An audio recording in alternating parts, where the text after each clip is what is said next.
tatanawin ng utang na loob para sa pamilya. Ay, napakinggan nyo. Yes, totoo yan. Dahil sa Excited ako, arte. wala ka nakausap natin sa tiyan. Inabot tayo naman din sa totoo yan. Very articulate. Very articulate.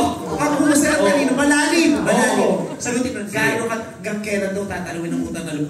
Excited ako sa sagot ni Bia. Yan daw sa kanila mo. Inabutan din ako. Inabutan ako. Ang dami learning. Bia, sa gitna ka sumagot. Kaya Bia, sa gitna, di ba? Kaya na tayo. Ay, tayo. Bia. Alam mo, Bia, ha? Sa email na lang. Bia email. Ay, na ako. Sesaylan ng ano. Sa conversation na lang. Ako siguro ito nakapag-ano.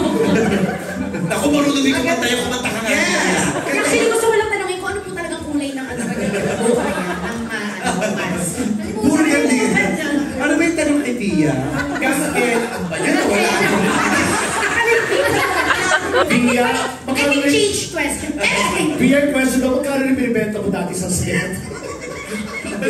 Ano ba yung pinalo-alok sa akin? Sa doon, yung mga freelance. Ano yung tanong ulit kay Bia? Yung katulad ng tanong sa'yo. Ayun, hanggang kailan? I think ang kamal na Hanggang kailan ang kinang ng selo? Hindi nga sila. Ano ka ba? Normal, ano yan? Natural kong hira. Hindi na po. Huwag ako nagpapaliwanag. Sa video, ang kinong talaga. Ay, oo. Ganyan ka-healthy ako. Ganyan ka-healthy ang hair ko talaga. Alam mo, Gladys, kung nag-trending ang cellophane, alam mo na.